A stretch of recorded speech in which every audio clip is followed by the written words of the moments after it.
अखण्डमण्डलाकारं व्याप्तं येन चराचरं तत्पदं दर्शितं येन तस्मै श्रीगुरुवे नमः। महाभारत के युद्ध में दोनों सेनाएं जब इकट्ठी हो गईं और रथ को दोनों के बीच में श्री कृष्ण ने खड़ा कर दिया, तो अर्जुन का कलेजा जो वर्षों से युद्ध के लिए तैयारी कर रहा था, बाण विद्या की साधना कर रहा था, दहल गया और उसने गांडीव फेंक कर स्पष्ट शब्दों में श्री कृष्ण ने कह दिया कि मैं युद्ध नहीं करूँगा।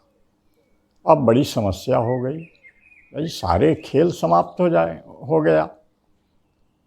अर्जुन ही तो महान योद्धा है और उसी ने युद्ध करने से इनकार कर दिया। श्री कृष्ण बड़े चिंतित हुए। उन्होंने अर्जुन को नाना भांत समझाना शुरू किया और अर्जुन को समझाते हुए उन्होंने मानव जाति के लिए 2 अप्रतिम सूत्र दिए हैं, एक 8वें अध्याय में और एक 4थे अध्याय में। उन्होंने बताया कि अर्जुन, जिस महाविनाश को देखकर तुम परेशान हो रहे हो, व्यथित हो रहे हो, वह महाविनाश तुम्हारे युद्ध करने से भी रुकने वाला नहीं है।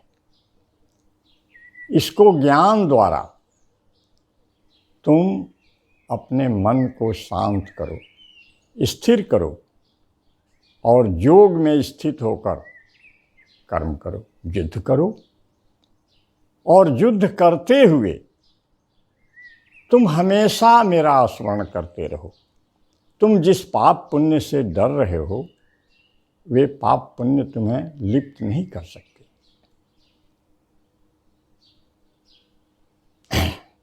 तस्मात् सर्वेषु कालेषु माम अनुस्मर युद्धे च।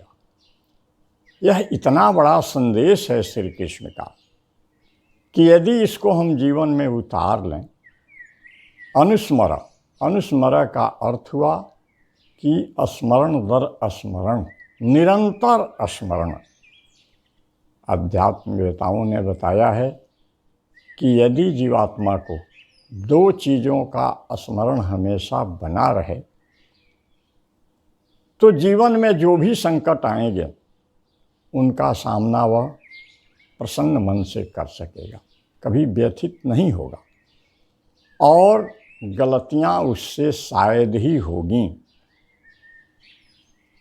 तो प्रथम सूत्र है कि निरंतर या तो ईश्वर का स्मरण बना रहे या मृत्यु का स्मरण बना रहे।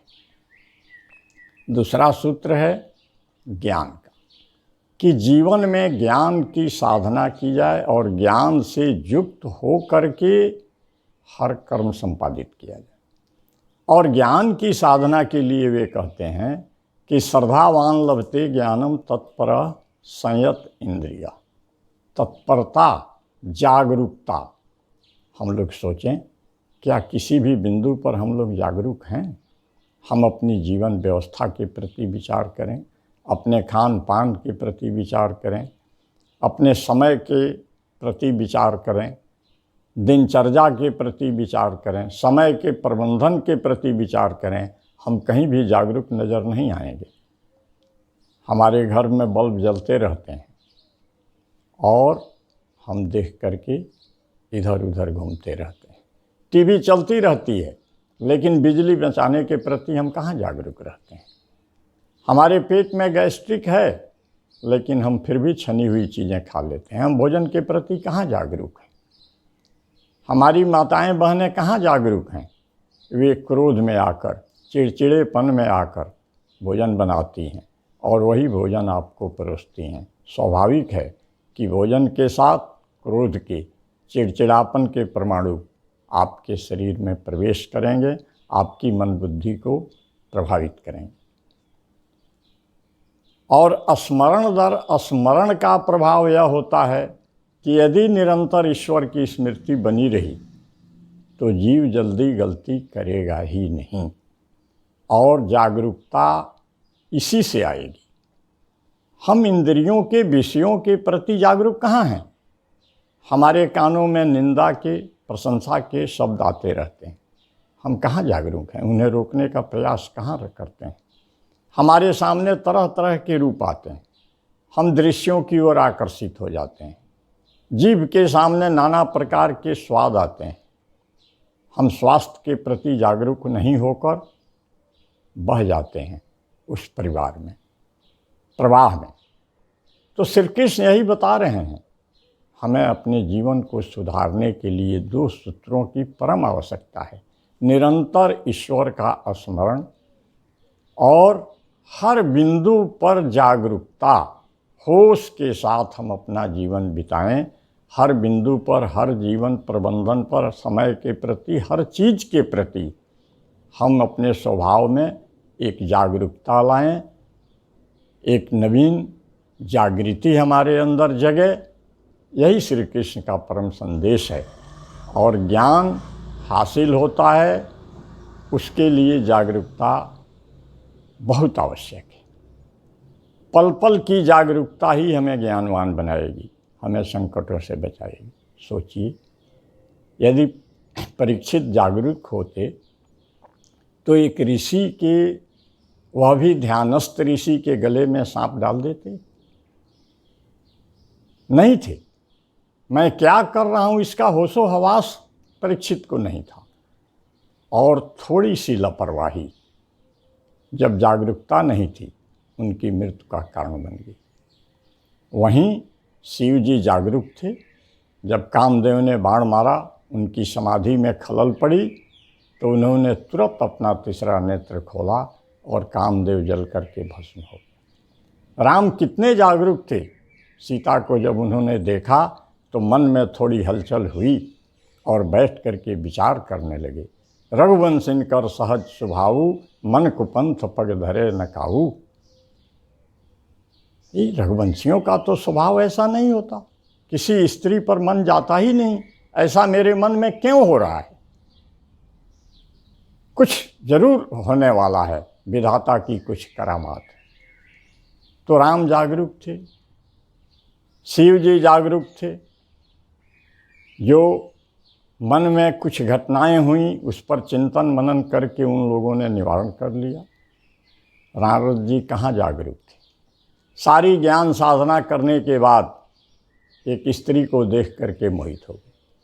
अगर जागरूक होते तो सोचते कि मैं एक संत वेश धारण कर, संत होकर क्या करने जा रहा हूँ। देवर्षि नारद भी मोहग्रस्त हो जाएं, यह जागरूकता के अभाव के कारण होता है। तो बंधुओं, ऐसे तमाम उदाहरण हमारे ग्रंथों में भरे पड़े हैं। इस छोटे से वीडियो में कितनों का जिक्र किया जाता है। ये तो कुछ वानगियाँ हैं जिनका अध्ययन कर, चिंतन मनन कर हम अपने जीवन में जागरूकता और निरंतर ईश्वर स्मरण को बनाकर अपना कल्याण कर सकते हैं, अपने जीवन की दिशा को बदल सकते हैं। और आप विश्वास कीजिए, भरोसा रखिए, मैं दावा करता हूँ कि यदि इन 2 सूत्रों को आपने अपनाया, कुछ दिन प्रयोग करके देखिए कि आपके सोच में, आपके जीवन की दिशा में और दशा में, आपकी जीवन शैली में, आपके जीवन प्रबंधन में परिवर्तन आता है या नहीं आता है। करके देखने की बात है, कहने की बात नहीं। और यदि यह वीडियो आपको पसंद आए तो मेरा YouTube चैनल आध्यात्मिक जीवन को सब्सक्राइब कर लें और घंटी बजाना न भूलें, ताकि अगले वीडियो आप तक पहुंचते रहें। मेरा संपर्क नंबर है 82 940 91 494, 82 940 91 494।